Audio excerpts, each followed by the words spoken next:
Welcome back friends, ये हमारी video number 78 class 12 computer science with Python series के लिए। और प्रीवियस वीडियोस में हमने डिस्कस किया था सभी फाइल्स को, आपका text file, binary file and CSV file. और इस वीडियो में अब यहाँ पे हम ओवरव्यू देखते हैं और तीनों ही फाइल को हम यहाँ पे कंपेयर करेंगे और तीनों के ही हम फंक्शंस यहाँ पे देखेंगे, जिससे कि एक ओवरऑल आइडिया अब आपको हो जाएगा कि कौन सी फाइल में कौन से फंक्शंस हमारे यूज़ होते हैं।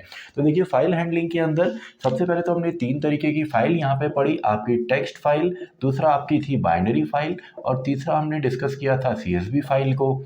तो आपकी तीनों ही फाइल के एक्सटेंशन अगर हम देखें तो टेक्स्ट फाइल की फाइल्स को हम स्टोर करते थे .txt फाइल से, बाइनरी फाइल में हम यूज़ करते थे .bin या सिंपली .dat एंड सीएसवी यानी कि जो कॉमा सेपरेटेड वैल्यूज़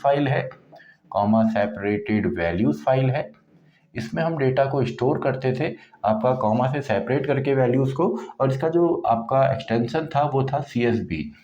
इसके बाद तीनों ही फाइल में इसमें डेटा स्टोर होता है आस्काई या यूनिकोड के फॉर्म में, यहाँ पे डेटा स्टोर होता है बाइट्स के फॉर्म में, एंड यहाँ पे डेटा जो होता है वो होता है स्ट्रिंग के फॉर्म में, लेकिन यहाँ पे डेटा जो होगा वो टेबुलर फॉर्म में स्टोर होता है।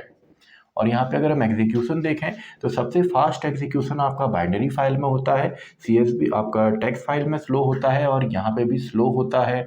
इसके अलावा यहाँ पे अगर आप देखेंगे तो टेक्स्ट फाइल आपका ह्यूमन रीडेबल फॉर्म में होती है, ह्यूमन रीडेबल फॉर्म में ये होती है, या आपका नॉन ह्यूमन रीडेबल फॉर्म में होगा, क्योंकि यहाँ पे डेटा जो है वो बाइट्स के फॉर्म में स्टोर होगा तो आप उसको बैक एंड पे पढ़ नहीं सकते हैं। और ये भी आपका ह्यूमन रीडेबल फॉर्म में होगा, ह्यूमन रीडेबल फॉर्म में ये होता है। इसके अलावा हमने मोड यहाँ पे देखे तो मोड भी सब में आपके सेम थे, भले वो आपका टेक्स्ट फाइल हो, आपका बाइनरी फाइल हो या आपका सीएसवी फाइल हो। तो टेक्स्ट फाइल में आपका रीडिंग के लिए अगर हमको डेटा को रीड करना है तो टेक्स्ट फाइल में हम यूज़ करते थे सिंपली आर मोड, बाइनरी में आर के साथ बी आता था एंड सीएसवी में आपका आर मोड होगा। ऐसे ही अगर हमने डेटा को राइट यहाँ पे करना है तो इसके लिए यहाँ पे यूज़ होता था डब्लू, यहाँ पे होता था डब्लू बी और यहाँ पे हम लिखते थे केवल डब्लू। ऐसे अगर अपेंड मोड हमने यूज़ करना है तो अपेंड मोड के लिए हम ए यूज़ करते थे, ए बी एंड सिंपली यहाँ पे ए यहाँ पे यूज़ होगा। और ऐसे अगर इन सब के साथ अगर हम प्लस ऐड कर दें तो दोनों ऑपरेशन होते थे। जैसे आपका यहाँ पे अगर हमने केवल रीड किया है तो रीड एंड राइट भी होगा, राइट किया है बाइनरी में तो रीड के साथ साथ हम राइट भी कर पाएंगे।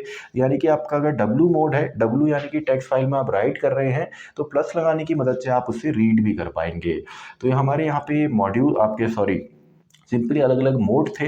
इसके बाद फाइल को ओपन करने का जो तरीका था, एक था ओपन फंक्शन जिसमें फाइल का नेम हम यहाँ पे लिखते थे, फाइल नेम, साथ ही में उसका जो डॉट के बाद एक्सटेंशन आता था।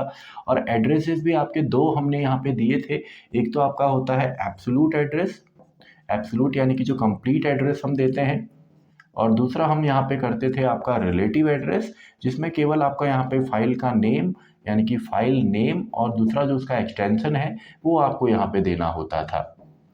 तो ये हमारा है एब्सोल्यूट और रिलेटिव एड्रेस। और इसके अलावा एक विद कीवर्ड की मदद से भी हम करते थे।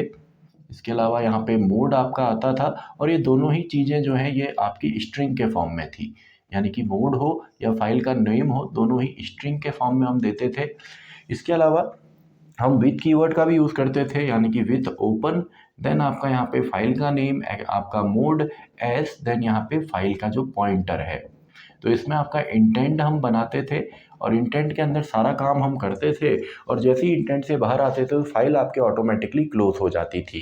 इसके अलावा अगर हम फंक्शन देखें तो टेक्स्ट फाइल के अंदर रीड एंड राइट के लिए अगर हमको रीड करना है तो इसके लिए हमारे फंक्शन थे रीड, जो कि आपका स्ट्रिंग के फॉर्म में डेटा को रीड करेगा।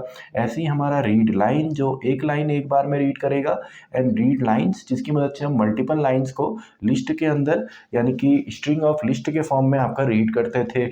ऐसे ही टेक्स्ट फाइल में एक आपका फंक्शन था सिंपली राइट, जिसे हम लिखते थे, एंड राइट रोज। तो राइट एंड राइट रोज दो हमारे फंक्शन थे जिससे कि हम डेटा को लिखते थे। राइट यानी कि सिंपल आपका स्ट्रिंग के फॉर्म में, एंड राइट रोज स्ट्रिंग जो लिस्ट ऑफ स्ट्रिंग है उसके फॉर्म में। ऐसे ही आपका बाइनरी फाइल के लिए सबसे पहले तो हमारा एक मॉड्यूल हम इंपोर्ट करते थे, पिकल मॉड्यूल, एंड इसके अंदर हमारे दो फंक्शन होते थे, एक होता था लोड जिससे कि डेटा लोड होगा, और दूसरा डंप जिससे हम डेटा को डंप करेंगे। एंड ऐसे ही आपका सीएसवी फाइल के अंदर भी हमारा मॉड्यूल होता था सीएसवी, और इसमें हम CSV dot writer function writer को यूज़ करते थे, जिसके अंदर आपका राइट रो एंड सिंपली आपका राइट रोज फंक्शन था। एंड ऐसे ही आपका अगर आपने रीड करना है तो इसके लिए हम CSV डॉट रीडर की मदद से डेटा को रीड करते थे। एंड फाइनली इसके अलावा दो एडिशनल फंक्शन हमने पढ़े थे। एक फंक्शन हमारा था सीक फंक्शन, जो कि फाइल पॉइंटर को फाइल के अंदर आगे पीछे हम करते हैं, डिफरेंट लोकेशन पे लेके जाते हैं। और दूसरा हमारा टेल फंक्शन, जो कि करंट लोकेशन को हमको बताता था। और इसके अलावा फाइल्स के अंदर हमने एक और यहाँ पे मॉड्यूल पढ़ा था, यानी कि इम्पोर्ट हम करते थे आपका OS मॉड्यूल को, जिसके अंदर आपका OS डॉट रिमूव फंक्शन एक था, जो कि आपका फाइल को रिमूव करता था। और दूसरा OS डॉट रीनेम हमारा था, जिसमें हम सिंपली एक ओल्ड फाइल को न्यू फाइल में उसका नेम जो है कन्वर्ट करते थे या चेंज करते थे। तो ये ओवरव्यू है, पूरा चैप्टर हमने समझा और साथ में ओवरव्यू भी हमने समझा कि तीनों ही फाइल में डिफरेंस क्या है, कैसे यहाँ पे डिफरेंट मोड है और ओपन करने के तरीके क्या हैं, और साथ ही में कौन कौन से फंक्शंस हमने यूज़ करने थे आपका फाइल्स के अंदर। तो आई होप फाइल हैंडलिंग आपका कंप्लीटली यहाँ पे तैयार हो गया होगा। तो इसी के साथ हमारी ये वीडियो भी कंप्लीट होती है, वीडियो नंबर 78। तो मैं मिलता हूँ आपसे नेक्स्ट वीडियो में, वीडियो नंबर 79।